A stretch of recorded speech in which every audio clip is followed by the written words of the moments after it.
ഇവിടുത്തെ പട്ടിണിപ്പാവങ്ങൾ നൽകുന്ന നികുതിയിൽ നിന്ന് കൈയിട്ട് വാരിയിട്ടാണ് ഈ സാമദ്രോഹി ജനദ്രോഹി പിണറായി എന്ന് പറയുന്ന ഇയാളെ ജനദ്രോഹി എന്നല്ല പിന്നെന്താ വിളിക്കുക. ജനങ്ങളുടെ പൈസ എടുത്തിട്ട് ഇയാൾ സ്വന്തം ചികിത്സക്ക് വേണ്ടി പോകുന്നു. ഇവിടെ സാധാരണക്കാരൻ ഹൃദ്രോഗം വന്നു കഴിഞ്ഞാൽ ഇവിടെ ഉപകരണങ്ങളില്ല. മിണ്ടിയാൽ മിണ്ടുന്ന ഡോക്ടർമാരെ എന്ത് ചെയ്യും? കശാപ്പ് ചെയ്യും. ഈ മനുഷ്യനെ എന്ത് പേരിട്ടാണ് വിളിക്കേണ്ടത്? കുലംകുത്തി എന്ന് മരിച്ച ശേഷവും കൊന്ന ശേഷവും ടി.പി. ചന്ദ്രശേഖരനെ വിളിച്ച അധമ്മനാണ് ഈ പിണറായി വിജയൻ, അല്ലേ? നികൃഷ്ടജീവി എന്ന് താമരശ്ശേരി ബിഷപ്പിനെ വിളിച്ചയാളാണ് ഈ അധമ്മൻ. എന്താ വിളിക്കേണ്ടത് പറ? അതായത് നാട്ടുകാരുടെ പൈസ എടുത്തിട്ട് മൂപ്പര് സ്വന്തം ചികിത്സക്ക് അമേരിക്കയിലേക്ക് പോകും, ദുബായ് വഴി പോകും. അത് വേറെ ഇടപാട്.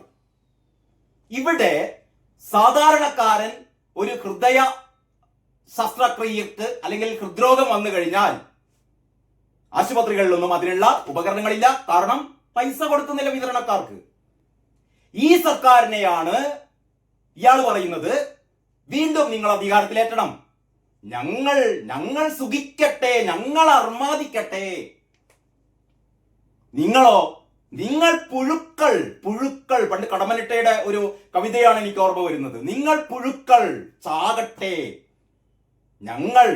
ഞങ്ങൾ ഭരിക്കട്ടെ.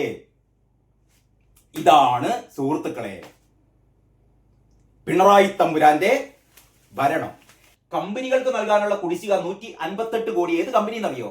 അതായത് ഏറ്റവും പരമപ്രധാനമായ ഹൃദ്രോഗ ചികിത്സക്കുള്ള ഉപകരണങ്ങൾ ഇല്ല നമ്മുടെ ഒരു മെഡിക്കൽ കോളേജിലും. ഡോക്ടർ ഹാരിസ് പറഞ്ഞ കാര്യവും പിന്നെ ഹാരിസിനെതിരായ ആക്രമണങ്ങളൊക്കെ നമ്മൾ കണ്ടല്ലോ. ഇപ്പൊ ഡോക്ടർമാരൊന്നും ഇനി മിണ്ടില്ല. ഇനി ഇതേപോലുള്ള മാധ്യമ പ്രവർത്തകരാണ് ഈ കാര്യങ്ങളൊക്കെ അവതരിപ്പിക്കാനുള്ളത്. കാരണം ഡോക്ടർമാരുടെ മുഴുവൻ വായടച്ചു. മിണ്ടിപ്പോകരുത്, മിണ്ടിയാൽ കൊന്നുകളയും എന്ന് പിണറായി തമ്പുരാൻ ആജ്ഞാപിച്ചു. പിണറായി തമ്പുരാനും മറ്റേ മഹാറാണി ആ വീണ് കിടക്കുന്ന ജോർജും. അതായത് ഹൃദയ ശസ്ത്രക്രിയ ഉപകരണ വിതരണം നിർത്തി. ഇനി ഹൃദയ ശസ്ത്രക്രിയ എന്ന് പറഞ്ഞുകൊണ്ട് ആരും മെഡിക്കൽ കോളേജിലേക്ക് ഓടണ്ട. അവിടെ ഹൃദയ ശസ്ത്രക്രിയകൾ നിലച്ചിരിക്കുന്നു. സർക്കാർ ആശുപത്രികളിൽ ശസ്ത്രക്രിയ നിലച്ചേക്കും എന്നാണ് പറയുന്നത്. നിലച്ചേക്കും എന്നാണ് പറയുന്നത്. എന്ന് പറഞ്ഞാൽ തീരുകയാണ് ഉപകരണങ്ങൾ അത്രയും, അല്ലെങ്കിൽ ചികിത്സാ സംവിധാനങ്ങൾ അത്രയും.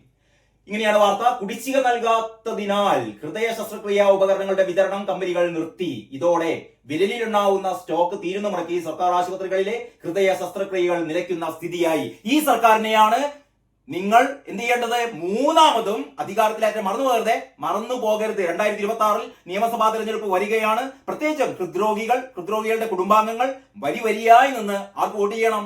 പിണറായി തമ്പുരാന് വോട്ട് ചെയ്യണം, വീണ ജോർജിന് വോട്ട് ചെയ്യണം. അങ്ങനെ വീണ്ടും നമ്മുടെ കേരളം എന്ത് ചെയ്യണം എന്നറിയോ? കേരളം ഇങ്ങനെ ഉയർന്നു പോകണം. ഹൃദ്രോഗികൾ മുഴുവനും ഇവിടെ എന്ത് ചെയ്യണം? ഇവിടെ ചികിത്സാ സൗകര്യങ്ങളില്ലാതെ മരിക്കണം. എന്ത്? ഒരു പ്രശ്നമില്ല, നമുക്ക് ഭരിക്കണം. ഇതാണ് പിണറായി തമ്പുരാൻ പറയുന്നത്. അങ്ങനെ കുടിശ്ശിക നൽകാത്തതിനാൽ ഹൃദയ ശസ്ത്രക്രിയ ഉപകരണങ്ങളുടെ വിതരണം കമ്പനികൾ നിർത്തി. അതിനുശേഷം പറയുന്നു, ഹൃദ്രോഗ ചികിത്സയുമായി ബന്ധപ്പെട്ട ആൻജിയോപ്ലാസ്റ്റിക്ക് ആവശ്യമായ കൊറോണറി സ്റ്റെന്റ്, കത്തീറ്റർ, പിന്നെന്താണ് ഗൈഡ് വയർ, ബലൂൺ തുടങ്ങിയവയുടെ വിതരണമാണ് കമ്പനികൾ തിങ്കളാഴ്ച നിർത്തിയത്. ആവശ്യാനുസരണം മെഡിക്കൽ കോളേജുകൾ അടക്കം 21 ആശുപത്രികൾക്ക് ഇത്തരം ഉപകരണങ്ങൾ നേരിട്ടാണ് വിതരണക്കാർ നൽകുന്നത്. ആശുപത്രികൾ വഴിയാണ് വിതരണക്കാർക്ക് പണം നൽകേണ്ടത്. 18 മാസത്തെ കുടിശ്ശികയായി 158.58 കോടിയാണ് കമ്പനികൾക്ക് നൽകാനുള്ളത്. ഇതിൽ 41.34 കോടിയും കഴിഞ്ഞ വർഷം ജൂൺ വരെയുള്ള കുടിശ്ശികയാണ്. കഴിഞ്ഞ വർഷം തന്നെ 41 കോടിയുണ്ട്. അങ്ങനെ ഏറ്റവും പുതുതായിട്ട് 158 കോടി രൂപ. ഇപ്പോഴും പിണറായിയുടെ പറമ്പില് ഹെലികോപ്റ്റർ നിർത്തിയിട്ടുണ്ട്. അത്രേ കോടികൾ വാടക കൊടുക്കുന്ന ഹെലികോപ്റ്റർ പിണറായി തമ്പുരാനുണ്ട്. 45 കാറുകളുടെ അകമ്പടിയോടെ പോകുന്നുണ്ട്. പിണറായി തമ്പുരാൻ എല്ലാവിധ സൗകര്യങ്ങളുണ്ട്. പക്ഷേ പിണറായി തമ്പുരാന്റെ പ്രശ്നമൊന്നുമില്ലല്ലോ. അസുഖം വന്നു കഴിഞ്ഞാൽ അങ്ങോട്ടേക്ക് പോകാം. നേരെ ഈ പറയുന്ന ട്രംപിനെ ഒരു വശത്തുകൂടെ ഭയങ്കരമായിട്ട് ഇങ്ങനെ കുറ്റപ്പെടുത്തും. പക്ഷെ ചികിത്സാ സൗകര്യത്തിന് എവിടെ പോകണം? നമുക്ക് അത് അമേരിക്കയിൽ പോകണം. ഏത് വഴിയിൽ പോകണം? ദുബായ് വഴി പോകണം. ദുബായ് വഴി അമേരിക്കയിൽ പോകണം. അവിടെ ശസ്ത്രക്രിയ ഒക്കെ നടത്തി, അല്ലെങ്കിൽ അവിടെ ചികിത്സയൊക്കെ നടത്തി ആരോഗ്യവാനായി തിരിച്ചു വരണം. ഇവിടെ നമ്മുടെ നാട്ടിൽ അല്ലെങ്കിൽ തന്റെ ഭരണത്തിൽ അത് ഈ ചികിത്സാ ചെലവൊക്കെ ആരാ വഹിക്കുന്നറിയോ? ഇവിടുത്തെ പട്ടിണിപ്പാവങ്ങൾ നൽകുന്ന നികുതിയിൽ നിന്ന് കൈയിട്ട് വാരിയിട്ടാണ് ഈ സാമദ്രോഹി ജനദ്രോഹി പിണറായി എന്ന് പറയുന്ന ഇയാളെ ജനദ്രോഹി എന്നല്ല പിന്നെന്താ വിളിക്കുക? ജനങ്ങളുടെ പൈസ എടുത്തിട്ട് ഇയാൾ സ്വന്തം ചികിത്സക്ക് വേണ്ടി പോകുന്നു. ഇവിടെ സാധാരണക്കാരൻ ഹൃദ്രോഗം വന്നു കഴിഞ്ഞാൽ ഇവിടെ ഉപകരണങ്ങളില്ല. മിണ്ടുന്ന ഡോക്ടർമാരെ എന്ത് ചെയ്യും? കശാപ്പ് ചെയ്യും.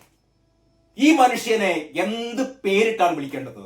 കുലംകുത്തി എന്ന് മരിച്ച ശേഷവും കൊന്ന ശേഷവും ടി.പി. ചന്ദ്രശേഖരനെ വിളിച്ച അധമനാണ് ഈ പിണറായി വിജയൻ, അല്ലേ? നികൃഷ്ടജീവി എന്ന് താമരശ്ശേരി ബിഷപ്പിനെ വിളിച്ചയാളാണ് ഈ അധമൻ.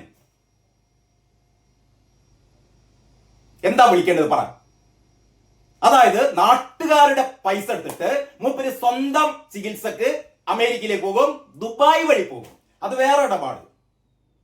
ഇവിടെ സാധാരണക്കാരൻ ഒരു ഹൃദയ ശസ്ത്രക്രിയക്ക് അല്ലെങ്കിൽ ഹൃദ്രോഗം വന്നു കഴിഞ്ഞാൽ ആശുപത്രികളിലൊന്നും അതിനുള്ള ഉപകരണങ്ങളില്ല. കാരണം പൈസ കൊടുക്കുന്നില്ല വിതരണക്കാർക്ക്. ഈ സർക്കാരിനെയാണ് ഇയാൾ പറയുന്നത് വീണ്ടും നിങ്ങൾ അധികാരത്തിലേറ്റണം, ഞങ്ങൾ സുഖിക്കട്ടെ, ഞങ്ങൾ അർമാദിക്കട്ടെ. നിങ്ങൾ പുഴുക്കൾ. പണ്ട് കടമ്മനിട്ടയുടെ ഒരു കവിതയാണ് എനിക്ക് ഓർമ്മ വരുന്നത്. നിങ്ങൾ പുഴുക്കൾ ചാകട്ടെ, ഞങ്ങൾ ഭരിക്കട്ടെ. ഇതാണ് സുഹൃത്തുക്കളെ പിണറായി തമ്പുരാന്റെ ഭരണം.